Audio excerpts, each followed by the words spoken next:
नमस्ते dear viewers. आज के इस वीडियो में हम लोग कुछ मल्टीपल चॉइस क्वेश्चंस को डिस्कस करने वाले हैं मैग्नेटिक प्रॉपर्टीज ऑफ मैटर के रिगार्डिंग। मेरे प्यारे व्यूअर्स, देखिए हम लोगों ने पिछले कुछ वीडियोस में मैग्नेटिक प्रॉपर्टीज ऑफ मैटर को डिस्कस किया। वहाँ पर हम लोगों ने कुछ बेसिक डेफिनेशंस देखा जो हमें देखना चाहिए था, बहुत इंपॉर्टेंट डेफिनेशंस है।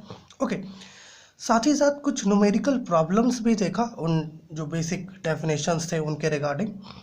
और जो हमारा डायमैग्नेटिक सब्सटेंस है, पैरामैग्नेटिक सब्सटेंस है, और जो फेरोमैग्नेटिक सब्सटेंस है, इसके बारे में और उसके प्रॉपर्टीज़ के बारे में भी हम लोगों ने डिस्कस किया। मेरे प्यारे व्यूअर्स, जो थ्योरीज है मैग्नेटिक प्रॉपर्टीज ऑफ मैटर के रिगार्डिंग, जैसे कि Langevin's theory of paramagnetic and diamagnetism, विस्क्रू थ्योरी, विस्सेस थ्योरी, है ना, डोमेन थ्योरी, इन सब को डिस्कस हम लोग करने वाले हैं आने वाली वीडियोस में। देखिए यहाँ पे हम लोग टोटल 12 क्वेश्चंस लिए हैं, बारी बारी से डिस्कस करते हैं। इससे क्या होगा कि आपका जो भी थिंग्स आपने पिछले वीडियोस में देखा वो आपका यहाँ पर रिवीजन हो जाएगा। ठीक है, तो सबसे पहला क्वेश्चन क्या है, if the magnetic moment of the atoms of a substance is zero, the substances options में है diamagnetic, paramagnetic, ferromagnetic and none of this. देखिए अगर किसी भी सब्सटेंस के एटम का मैग्नेटिक मोमेंट अगर जीरो हो रहा है, अर्थात है कि वो सब्सटेंस डायमैग्नेटिक होगा। कहने का अर्थ ये है मेरे प्यारे व्यूअर्स कि जो डायमैग्नेटिक सब्सटेंस है, इसके पास जो मैग्नेटिक मोमेंट है वो परमानेंट नहीं होता है, टेम्परेरी होता है। जैसे ही आप मैग्नेटिक फील्ड को कट ऑफ करोगे, डायमैग्नेटिक सब्सटेंस का जो मैग्नेटिक मोमेंट है वो जीरो हो जाता है। ठीक है, चलिए अपना जो सेकंड क्वेश्चन है उसको देखते हैं। देखिए सेकंड क्वेश्चन क्या लिए हैं, how does the magnetic susceptibility of a paramagnetic material change with absolute temperature. देखो पैरामैग्नेटिक सब्सटेंस की अगर हम लोग बात करेंगे तो पैरामैग्नेटिक सब्सटेंस के केस में जो हमारा मैग्नेटिक ससेप्टिबिलिटी है दैट इज एक्सएम, ये टेम्परेचर पर अर्थात एब्सोल्यूट टेम्परेचर पर इन्वर्सली प्रोपोर्शनल होता है। अगर आप ऑप्शंस देखें तो ऑप्शन ए में क्या गिवन है कि मैग्नेटिक ससेप्टिबिलिटी टेम्परेचर पर डायरेक्टली प्रोपोर्शनल है, दूसरे में गिवन है इन्वर्सली प्रोपोर्शनल है, और तीसरे में गिवन है कांस्टेंट। सो आपका ऑप्शन नंबर बी क्या होगा, करेक्ट होगा। अपना थर्ड क्वेश्चन देखते हैं कि थर्ड क्वेश्चन में क्या गिवन है, diamagnetic materials when placed in a magnetic field are. देखो अगर आप किसी एक डायमैग्नेटिक मटेरियल को, है ना, मैग्नेटिक फील्ड में प्लेस करते हो तो क्या होता है। देखिए जब आप किसी डायमैग्नेटिक मटेरियल को मैग्नेटिक फील्ड में प्लेस करते हैं तो ये जो मैग्नेटिक माफ़ कीजिएगा, ये जो मटेरियल है, जो डायमैग्नेटिक मटेरियल है, ये मैग्नेटाइज तो हो जाता है टेम्पोरली। जब तक यहाँ मैग्नेटिक फील्ड है तब तक तो ये मैग्नेटाइज हो जाता है। और वो भी जो गिवन मैग्नेटिक फील्ड है, जो अप्लाइड मैग्नेटिक फील्ड है, उसके अपोजिट सेंस में वो मैग्नेटाइज होता है। ठीक है, सो ऑप्शंस में गिवन है not magnetized, magnetized in the direction opposite to that of magnetic field. ठीक है, अगला ऑप्शन है magnetized in the same direction as that of the magnetic field, and option D है magnetized perpendicular to the magnetic field. Option B आपका correct होगा क्योंकि वो जो है अप्लाइड मैग्नेटिक फील्ड के अपोजिट डायरेक्शन में क्या होता है, मैग्नेटाइज होता है। अब चलिए हमारा जो आगे का क्वेश्चन है उसे यहाँ पर लेते हैं। ये थर्ड क्वेश्चन था, यहाँ पे फोर्थ क्वेश्चन लिए है, the magnetic permeability is maximum for, यहाँ पर म्यू का बात कर रहा है, ये जो म्यू है इसका बात कर रहा है। ये म्यू मैक्सिमम किसके लिए होता है, डायमैग्नेटिक सब्सटेंसेस के लिए, पैरामैग्नेटिक के लिए, फेरोमैग्नेटिक के लिए, किसके लिए। ऑप्शन में आपका फेरोमैग्नेटिक गिवन है and this is the correct option. Magnetic permeability जो है फेरोमैग्नेटिक सब्सटेंसेस के लिए क्या होता है, मैक्सिमम होता है। आइए अगला क्वेश्चन हम लोग क्या लिए हैं, for which of the following substances, यहाँ पे गिवन है substances diamagnetic, paramagnetic, ferromagnetic, the susceptibility is independent of temperature. देखिए यहाँ पे कह ये रहा है, ये जो अपना ससेप्टिबिलिटी है, एक्सएम मैग्नेटिक ससेप्टिबिलिटी कहते हैं इसको। ये जो है इनमें से किन मटेरियल के लिए, किस मटेरियल के टेम्परेचर पर इंडिपेंडेंट है, क्या वो डायमैग्नेटिक है, क्या वो पैरामैग्नेटिक है, क्या वो फेरोमैग्नेटिक है। देखिए अगर हम लोग यहाँ पे पैरामैग्नेटिक की बात करें तो ये तो हम लोग अभी कुछ देर पहले ही देखे कि इन्वर्सली प्रोपोर्शनल होता है। और फेरोमैग्नेटिक के लिए कुछ अलग सा एक रिलेशन होता है इस प्रकार का, इक्वल टू C/T - थीटा, इस प्रकार का एक रिलेशन होता है। बचा डायमैग्नेटिक, दोनों पारा और फेरो दोनों ही टेम्परेचर पर डिपेंड करता है, बट डायमैग्नेटिक जो है एक ऐसा सब्सटेंस है जो सब्सटेंस के टेम्परेचर पर डिपेंड नहीं करता। सो ऑप्शन नंबर ए आपका करेक्ट होगा।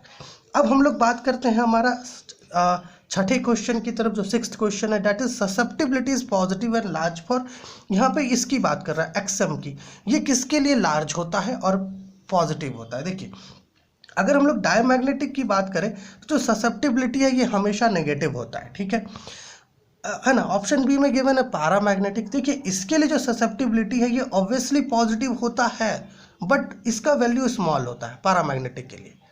ऑप्शन सी में गिवन है फेरोमैग्नेटिक। देखिए ऑप्शन सी जो फेरोमैग्नेटिक है ये करेक्ट है। कैसे? ये इस सेंस में करेक्ट है क्योंकि फेरोमैग्नेटिक सब्सटेंसेस के लिए जो ससेप्टिबिलिटी है ये पॉजिटिव तो होता ही है, साथ ही साथ उसका वैल्यू लार्ज भी होता है। सो ऑप्शन नंबर सी आपका करेक्ट होगा। आइए आगे का क्वेश्चन देखते हैं क्या है। देखिए हमारा जो क्वेश्चन नंबर 7 है ये क्या है, विच वन इज करेक्ट, इनमें से कौन सा इक्वेशन करेक्ट है। ऑप्शन ए है arrow B is equal to arrow H plus arrow M. Option B है आपका arrow B is equal to mu naught arrow H plus arrow M. Option C है आपका arrow B is equal to H plus mu naught arrow M. And option D है आपका arrow B is equal to mu naught arrow H plus arrow M. देखिए यहाँ पे जो option number B है ये आपका करेक्ट है। ये जो है ये एक्चुअली में हमें जो 3 वेक्टर्स है बी एच और एम, 3 वेक्टर्स बोले तो ये मैग्नेटिक फ्लक्स डेंसिटी, ये आपका मैग्नेटिक इंटेंसिटी और ये आपका मैग्नेटाइजेशन वेक्टर, इन तीनों के बीच का ये रिलेशन को हमें बताता है। नेक्स्ट क्वेश्चन जो है अपना वो कौन सा है, चलिए यहाँ पर देखिए। यहाँ पे हमारे पास 2 ससेप्टिबिलिटीज गिवन है ना। This is first one and this is the second one of a diamagnetic substance and at temperature T1 Kelvin and T2 Kelvin respectively, then which one of the following is correct। देखो हम आपको एक बात बताना चाहते हैं, यहाँ पर हमारे पास एक सब्सटेंस गिवन है and that substance is diamagnetic, ठीक है। और हमारे पास टेम्परेचर T1 केल्विन पर ये जो गिवन सब्सटेंस है डायमैग्नेटिक सब्सटेंस, ओके, एक सर्टेन टेम्परेचर T1 केल्विन पर उसका मैग्नेटिक ससेप्टिबिलिटी कुछ ऐसा है और दूसरा टेम्परेचर T2 केल्विन पर उसका मैग्नेटिक ससेप्टिबिलिटी कुछ ऐसा है, ओके। तो इनमें से कौन सा ऑप्शन सही है। देखो सबसे पहली बात यहीं पर अभी कुछ देर पहले हम लोग देखें कि डायमैग्नेटिक सब्सटेंस ऐसा सब्सटेंस है जिसका मैग्नेटिक ससेप्टिबिलिटी टेम्परेचर पर डिपेंड नहीं करता है। इट मीन्स है कि अगर यहाँ पर टेम्परेचर डिफरेंट दिया हुआ है तो इसका मैग्नेटिक ससेप्टिबिलिटी पर कोई इफेक्ट नहीं पड़ेगा और यहाँ पर ये जो 2 ससेप्टिबिलिटीज़ हैं ये एक दूसरे से इक्वल हों, okay. So option number B जो है ये आपका करेक्ट होगा। अब चलिए हमारा जो आगे का क्वेश्चन है उसकी तरफ चलते हैं, उसे थोड़ा देखते हैं। यहाँ पर क्वेश्चन नंबर 9 हम लोग लिए हुए, थोड़ा देखिएगा। Which one of the following is correct, देखो इनमें से कौन सा करेक्ट है ये बताना है। यहाँ पर ऑप्शंस गिवन है, ऑप्शन है B is equal to mu naught H plus M, so this equation is correct definitely. Option B given है mu R is equal to 1 plus x M and this option भी correct है।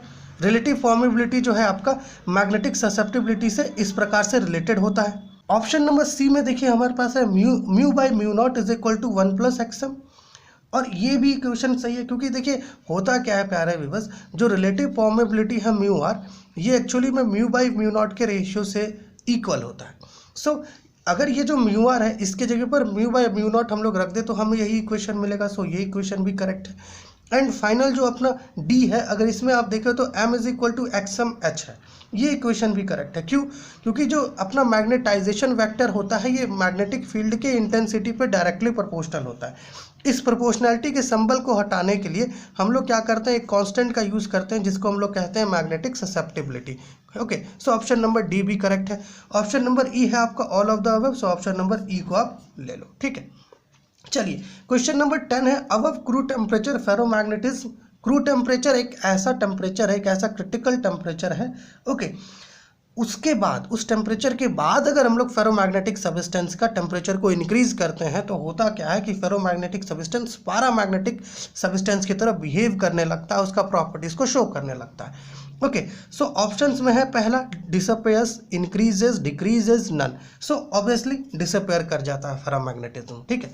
चलिए आगे का question क्या है, if B is equal to 11th question है, if B is equal to 2 × 10⁻² tesla and H is equal to 32 ampere per metre then find mu. देखो हमें म्यू निकालना है, ठीक है। म्यू का फॉर्मूला होता है बी बाई एच और बी और एच दोनों गिवन है। बी क्या है 2 × 10 पे पावर -2 बाई एच है आपका 32। सॉल्व करो इसको हम लोग, है ना, यहाँ पे थिंग्स कर दिए, या फिर ऐसे भी कर देते हैं 1/16 हो जाएगा, यहाँ पे काटोगे 2 से तो 10 पे पावर -2। इसको सॉल्व करके बताओ कि ये जो म्यू है, ओके, इसका वैल्यू कितना आएगा। ठीक है, जो म्यू है इसका वैल्यू कितना आएगा, आप इन ऑप्शंस में से लेकर के बताइए। ठीक है, क्वेश्चन नंबर 12 देखिए। क्वेश्चन नंबर 12 क्या है, the crew temperature for steel is, crew temperature क्या है ये आपको पता होना चाहिए कि क्रू टेम्परेचर एक्चुअली में एक क्रिटिकल टेम्परेचर है for a given substance. Okay, so steel के लिए क्रू टेम्परेचर कितना है, क्या ये 770 डिग्री है, या फिर 1150 डिग्री सेल्सियस है, या फिर 360 डिग्री सेल्सियस, या फिर नन ऑफ दिस, कौन सा है। ऑप्शन नंबर ए आपका करेक्ट है। ठीक है, ओके, क्योंकि 770 डिग्री सेल्सियस स्टील का होता है। ठीक है, ये स्टील का होता है आपका, स्टील का। ये जो है 1150 किसका होता है, कोबाल्ट का होता है शायद ना जी, ये कोबाल्ट का होता है। और 360 डिग्री सेल्सियस शायद निकल का है। ठीक है, तो आज के इस वीडियो में हम लोग कुछ मल्टीपल चॉइस क्वेश्चंस को डिस्कस किए आपका मैग्नेटिक प्रॉपर्टीज ऑफ मैटर के रिगार्डिंग। तो होप ये जो वीडियो ये आपके लिए हेल्पफुल होगा। चलिए मिलते हैं आपसे अगले वीडियो में, जहां पर हम लोग थ्योरीज को डिस्कस करने वाले हैं मैग्नेटिक प्रॉपर्टीज ऑफ मैटर के रिगार्डिंग।